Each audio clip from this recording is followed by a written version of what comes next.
अब हम लोग देखेंगे एथिकल इश्यूज यानी नैतिक मुद्दे। इसका मतलब होता है खुद जिए और दूसरे को जीने दें। हम किसी भी ऑर्गेनिज्म में उतना ही बदलाव ला सकते हैं जिससे कि उसमें कोई असर ना हो। जब हम ट्रांसजेनिक एनिमल्स बनाते हैं, पारजीवी जंतु बनाते हैं, तो हम दो जीवों का डीएनए मिलाते हैं। अब वो जीव जो नया जीव बना है वो कितना एनवायरमेंट के लिए असरदार है या नुकसानदेह है, इन सब बातों का पता करने के लिए भारत सरकार ने एक कमेटी बनाई है जिसका नाम है GEAC, genetic engineering approval committee, या इसी को आनुवंशिक अभियांत्रिकी संस्तुति समिति कहते हैं।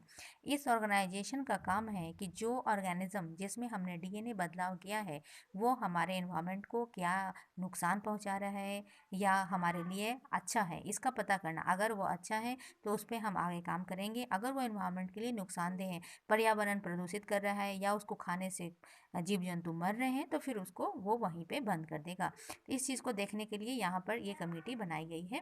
तो एथिकल इश्यूज में है कि हम किसी भी जीव जंतु में उतना ही बदलाव लाएं जिससे उसके अस्तित्व को खतरा ना हो। अब ई में हमने डीएनए डाला है तो पता चला कि ई के बदला कुछ और बन गया, तो उतना चेंजेस हम नहीं कर सकते हैं। इसी को एथिकल इश्यूज कहते हैं। नेक्स्ट शब्द है यहाँ पे पेटेंट। पेटेंट का क्या मतलब होता है? तो पेटेंट का मतलब होता है, देखिए यहाँ पे लिखा है पेटेंट, या इसी को कहा जाता है एकस्व। या पेटेंट का मतलब होता है इट इज़, पेटेंट क्या है? पेटेंट एक इंटेलेक्चुअल प्रॉपर्टी राइट है, इसको आईपीआर भी कहते हैं। इंटेलेक्चुअल प्रॉपर्टी राइट का मतलब होता है कि आप अपने दिमाग से कुछ अगर नया बनाते हैं तो उस पर सिर्फ आपका अधिकार होगा, दूसरे का अधिकार नहीं होगा। इसके लिए पेटेंट कराया जाता है, उसी को पेटेंट कहते हैं। अब जैसे कि ज़मीन है, तो ज़मीन आपका इंटेलेक्चुअल प्रॉपर्टी राइट नहीं है, वो आपके पापा की है, फिर अब आपको मिल जाएगा।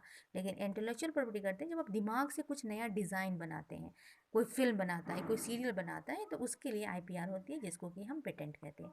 क्या हुआ था, जैसे इंडिया में बासमती रहा, इंडिया में बहुत सारे धान की वैरायटी है, उसमें से बासमती भी है।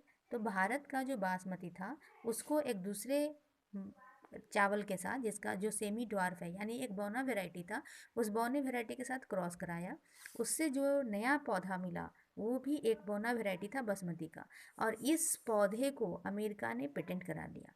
और वो अगर ये पेटेंट अमेरिका कराता है तो इस पर सिर्फ अमेरिका का एकस्व होगा, यानी कि वही चाहे तो जहाँ बेचेगा, वह जहाँ चाहे उससे उसी को बेनिफिट मिलेगी। इसी को पेटेंट कहते हैं। तो ये तो सही नहीं था ना, उन्होंने इंडिया से लिया लेकिन इंडिया को पूछा नहीं, तो खैर उसने पेटेंट करा ली। फिर एक शब्द है यहाँ पे बायोपैरेसी। बायोपैरेसी को हिंदी में जैविक चोरी कहते हैं, इस पर शॉर्ट नोट्स भी आता है। तो देखिए जैविक चोरी क्या है। अमेरिका ने भारत से बासमती चावल लिया और उसी से एक नया बासमती बनाया, पेटेंट करा लिया और उस पर अपना बेनिफिट ले रहा है। वो लिया कहाँ से? भारत से। भारत से बिना पूछे, भारत को बिना कुछ फ़ायदा दिए। तो ये क्या है? यही जैविक चोरी है। आप जिससे भी लेते हैं आपको उससे पहले परमिशन लेना होगा, उसके बाद आप उसका इस्तेमाल कर सकते हैं, या फिर अगर हम इसको बेचते हैं तो इसका बेनिफिट हमें इसको भी देना पड़ेगा। अगर ऐसा नहीं करते हैं तो उसी को हम लोग बायोपैरेसी या जैविक चोरी कहते हैं। अब जैसे कि कोई सीरियल बना है या कोई फिल्म बना है, उस फिल्म का सीडी अगर कोई बिना पूछे बेचता है तो वो भी गलत है। उसी तरह से जब कोई सामान, जैसे बाटा है, तो बाटा है तो बाटा देखिएगा एक स्टाइल में इस तरह से लिखा हुआ रहता है बाटा। तो अगर ऐसा करके कोई कंपनी करके बेच रही है, बाबा लिखा हमने, जैसे को बाटा लिखा हुआ रहता है, लेकिन देखिएगा बाटा कभी भी ऐसा नहीं लिखा हुआ रहता है ना।